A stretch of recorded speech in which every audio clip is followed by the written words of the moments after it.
acordo com a Organização Mundial de Saúde, hoje em dia, 1 em cada 4 adultos sofre de ansiedade e 1 em cada 8 de depressão. E com o aumento desses números, é muito importante ficar atento aos sinais de alerta. Então, para nos ajudar, eu vou receber agora aqui no estúdio a psicóloga Camille Vanderlei, que vai nos falar muito mais sobre esse assunto. Camille, seja muito bem-vinda. Obrigada pela sua participação.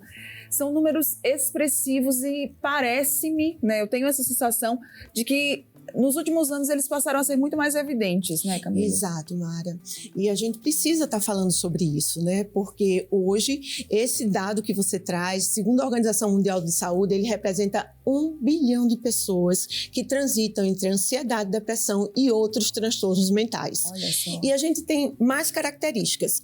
Qual é o perfil, né? Qual é a faixa etária? Então, qual é a base epidemiológica? Mulheres e geralmente num público mais reduzido. Hoje, a gente tem uma faixa menor que vai de 10 até os 24 anos, o que chama atenção. Muito jovens, né? Muito jovens, né? E aí a gente precisa, sim, porque esse é um enfrentamento que tem que ser feito de forma coletiva. Por quê? Primeiro que nós não fomos acostumados, a minha geração, a falar sobre as emoções. Sim. Né? Então, era engola o choro, menina não faz isso, e a gente não falava sobre os sentimentos, sobre as emoções. Então, a primeira coisa que a gente precisa é começar a ensinar as nossas crianças, já que é uma faixa de jovens e crianças, a conseguir externalizar o que está sentindo. Outra coisa, a gente precisa estar atento aos sinais, como você falou. Sim. O que diferencia uma tristeza, porque todo mundo fica triste, de um passinho, né, um sinalizador de que tem alguma coisa errada, eu tenho que ter mais atenção. Então, veja, a tristeza é algo temporal, é algo pontual, na verdade, que acontece com todo ser humano. A tristeza é uma emoção que ela tem um fator protetivo e ajuda a gente a ser mais resiliente, ajuda a gente a se conectar mais com as pessoas, refletir sobre os acontecimentos no ambiente. Agora, no momento em que eu começo a observar uma tristeza prolongada, né?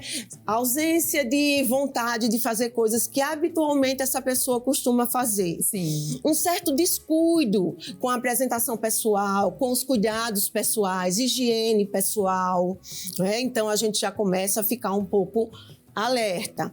Sono. Tá? É importante a gente ter muita atenção com a questão do sono. O sono, ele é um indicador basal para a gente. Sim. Sono, irritabilidade. Mas nesse caso, de dormir mais ou de dormir menos? Depende. Tem pessoas que dormem mais e tem pessoas que dormem menos, que começam a ter a insônia. Sim. Ou uma insônia inicial, uma insônia que acontece ao longo da noite. E aí, por conta disso, vem a irritabilidade. E aí vem a irritabilidade, né? Vem o isolamento social. Então, é importante a gente estar atento a isso. E como no Brasil não destoa muito do que a Organização Mundial de Saúde traz do panorama de saúde mental do mundo, tá? Agora, o que é que acontece? O que é que a gente diz que é fator preditor para a ansiedade e depressão no nosso país?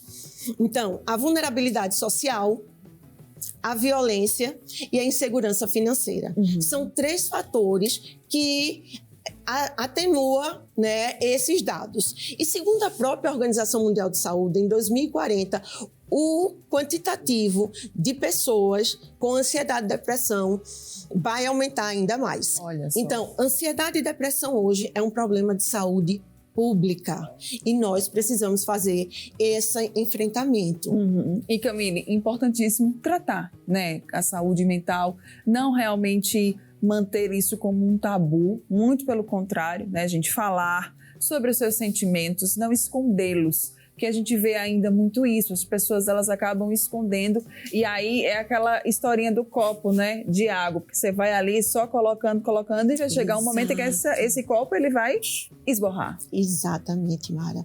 E aí, veja, existem 3 diretrizes que a Organização Mundial traz para a gente poder direcionar políticas públicas para atenção a essa demanda.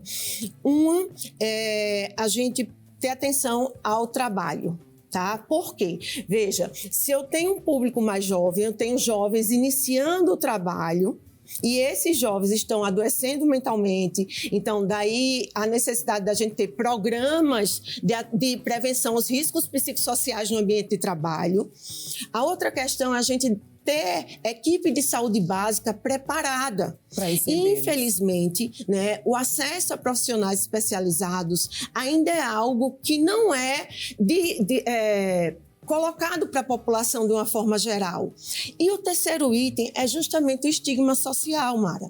Não é? As pessoas precisam entender que a gente precisa cuidar da saúde mental do mesmo jeito que a gente cuida de uma dor no estômago, de um apendicite, né? O mental, ele é tão importante quanto. E quando a gente começa a falar sobre isso, a gente começa a diminuir esse preconceito. Sim. Camille, para a gente encerrar, qualquer grande mensagem que fica para quem está nos acompanhando, para quem está assistindo para você hoje? Gente, cuidem da saúde mental de vocês.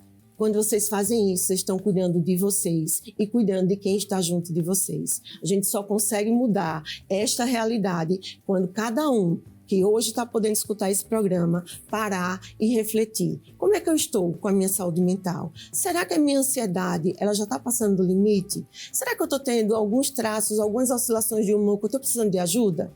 Não tenha vergonha.